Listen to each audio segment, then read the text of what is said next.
Aficionados of the French omelette, welcome, dear viewer. My name is Elliot Mazer. I'm actually a photographer based here in New York. I am not certainly a chef, not even a cook, but I am fascinated with making the French omelette. It happened that I came across a video by that marvelous French chef, Jacque Pepin.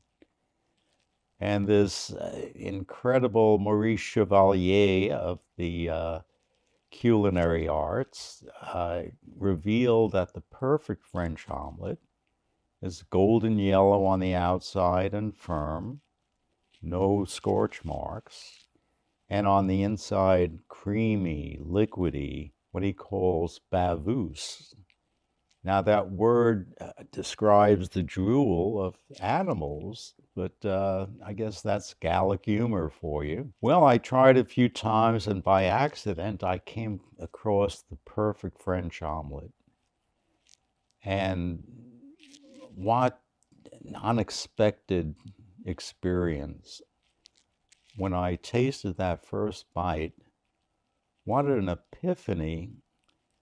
Warm, creamy egg just made me feel happy. It was like I was not only contented on a sensual level, but even on a spiritual level.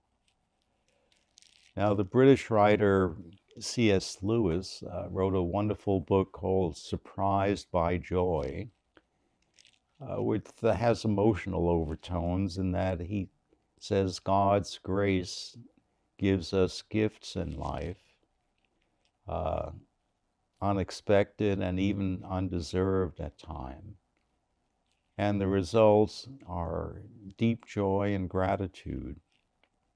Sometimes these are found in nature, a sunset, a mountain, or a smile on someone we love will transport us into another sphere of emotional understanding. There's something greater than there is just from our own small lives. In our tradition, American tradition, there's the iconic painting by Norman Rockwell of the Thanksgiving feast, Freedom from Want, in which a big, luscious turkey is offered to a smiling family, friends and neighbors of Norman Rockwell's, actually.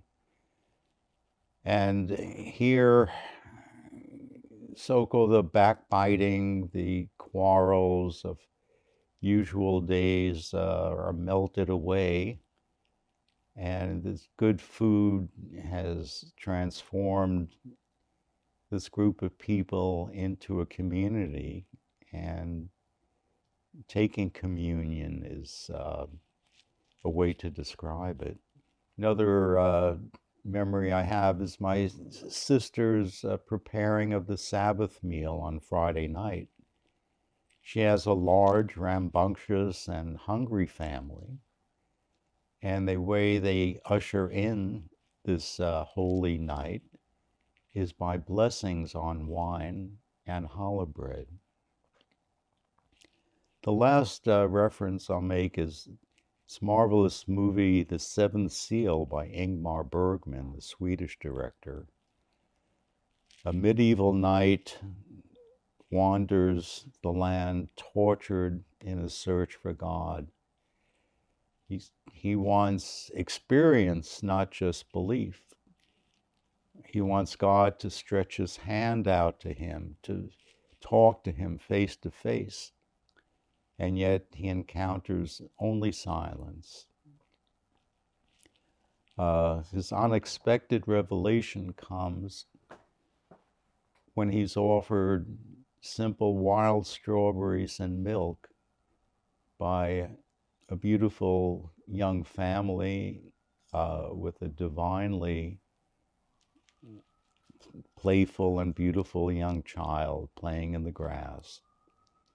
After tasting the food, seeing the sunlight and the smiles of his hosts, he says, I take this as a sign. in a moment, his world is transformed into one of joy and contentment. So, having turned from cooking eggs to theology, I'll just say that I thought I'd do a video introducing some gadgets and easy techniques to make us civilians more ready to try to create. When I enter the kitchen and see my angel wife Roxy, how she's meticulously prepared all the elements of the omelet, sort of overcome with gratitude. The gift of food is one of the most humblest and most beautiful. I got to give her a hug. Thank you. Let me show you the inspiration for the video. Amaretto. Now, it's been our practice, Roxy and myself, at night to sit with some shot glasses of Amaretto and watch the bottle with a lighted candle behind it. And there was such a beautiful glowing gold color. We thought it might look nice in a French omelet. Here are some sliced almonds, a mixture of sliced pineapples with a tablespoon of amaretto marinating nicely as a garnish. And here's some cream cheese. Now, they say an omelet without cheese is like a kiss without the squeeze. However, I don't think we're going to complicate the many tastes of the omelet with that right now. This butter cutter I find coming in very handy because it gives me exactly the amount of butter I need to coat the pan. Let me show you what this is all about. Now, the egg is one of the most perfect forms of nature. The sculptor Brancusi said, who's inspired by the ovoid form, said he'd never in his life be able to create something as beautiful as the simple egg.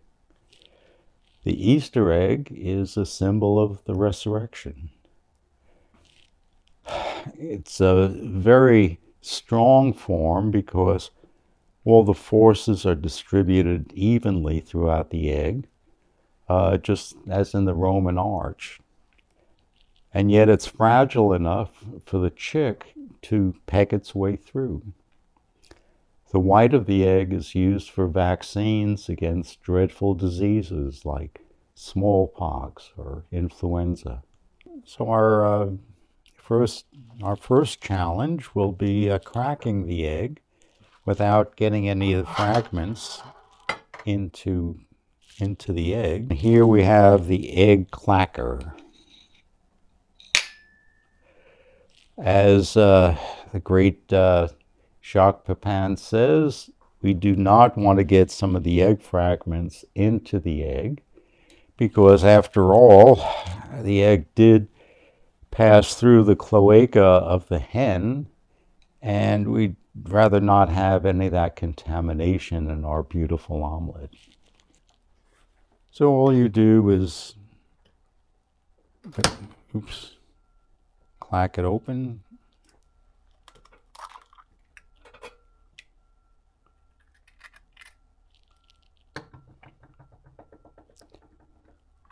And it makes such a beautiful form.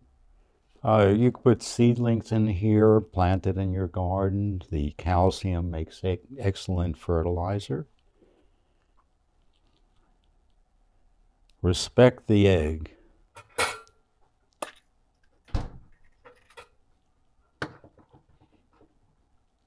Oh, what a marvelous little hat this has. You can fill it with stuffing and serve your guests in this elegant container. like to mix the egg yolk with the egg whites very thoroughly, so an electric mixer comes in quite handy.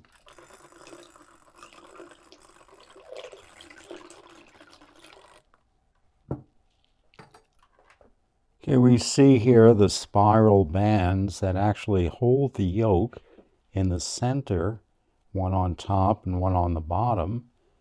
And it's not something we necessarily want mixed in with our beautiful omelet. We're going to cut our butter, and this way we know exactly how much butter to put in our pan.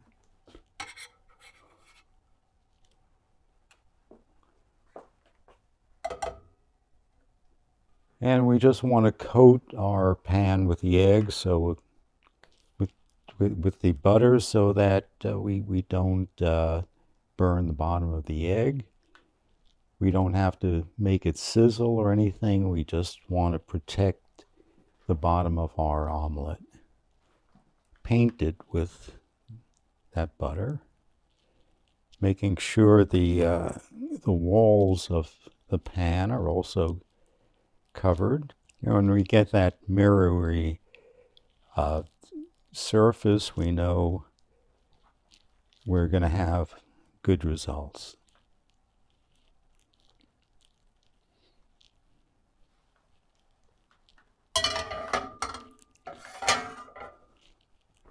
It's still important to strain our mixture.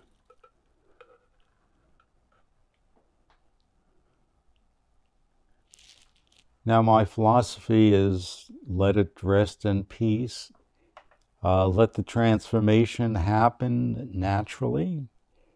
All I do is occasionally shift the pan around, because the burner usually is hotter on one side than on the other. And once again, it's wonderful how memories arise through food, through the smells and look of food. The first omelet I remember is my dad, Jacque, looking with glee at the salami and eggs he was making. Jacque was a son of the Depression and the Holocaust. And I mostly remember a stern, forceful look. And I remember as a young child, with relief, to see my father as happy as a child himself, looking at his sizzling salami. Now, it's been 50 years and time has swept away those precious souls. But I could see so clearly that scene. My mother, my father, my sister, myself, in that bubble of security and love. It really seemed like nothing would ever change. But I can see them as clearly as a video now. And I guess that's memory's small victory over the implacability of time. So back to our eggs. We are constantly testing it so that the sides, and see how it's congealing on the edges.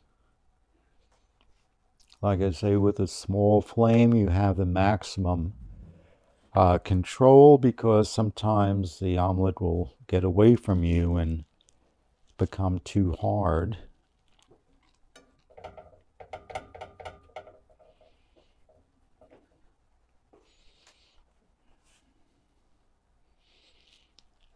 We're in no rush to get this done, unless you're a chef in charge of a huge restaurant. This is solely for our pleasure.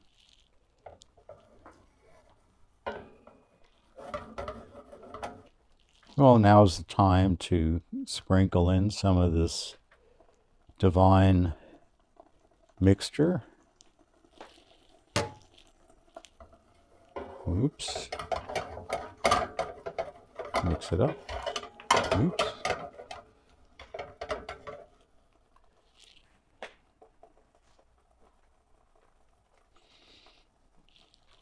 What we could do is actually move the omelet around, always making sure the bottom is not getting burnt.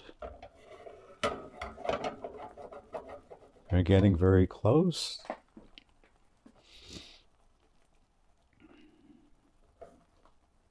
Now, I lack the great Chef Pepin's ability with his wrist. Sort of reminds me of Mickey Mantle hitting a home run. I find I've got to do it a little more carefully, lifting up an edge with a spatula, flipping it over. And here we have that golden yellow and none of that unsightly burn. And we do this again, flip it over, and doing well. And we get onto the last third and flip that over and try to glue it down. There we go. And flip it. Now we might take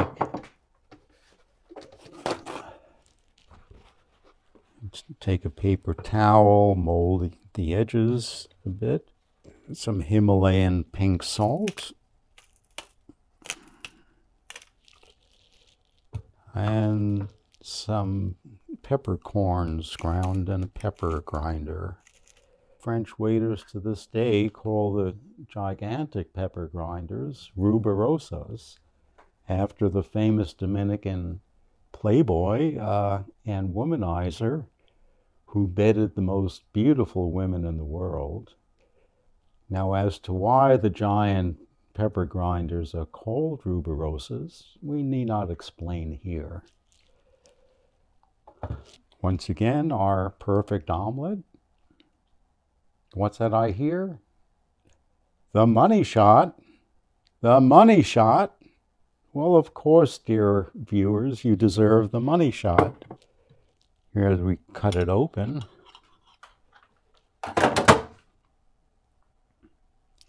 And as you can see, squishy on the inside. Of course, Chef Pepin calls it bavous, but this Bronx boy just calls it squishy, and that's going to be good enough. I'd like to introduce this spork, which is a combination fork, knife, and spoon. What happens frequently with a fork, it's quite blunt over here, and what happens sometimes, it doesn't really makes a mess, whereas with our little knife here, we have no trouble. The liqueur adds another layer of flavor, suffusing the pure egg. Let's try some of the sliced almonds.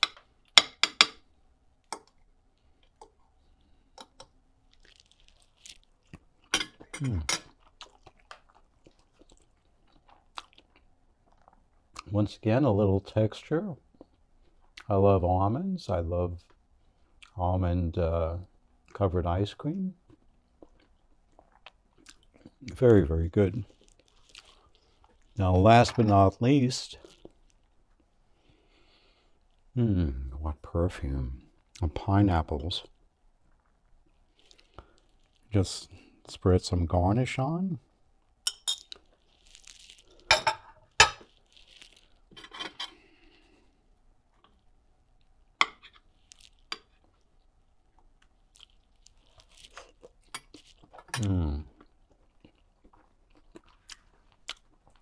Now that will wake you up in the morning.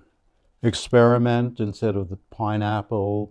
You can experiment with red strawberries. The red and the yellow go nicely together, as well as some of your favorite fruit. and also different liqueurs. Please let me know your experiences. If you like this video, please press the subscribe and like button. If you'd like to support the channel, please look at my photography website, where I have art prints for sale, as well as wonderful images for t-shirts, other clothes. If you would like to share, I would love to hear your experiences, your first experiences with omelettes, or the person that taught you how to make an omelet. I'd just like to leave you with one last memory of the great chef.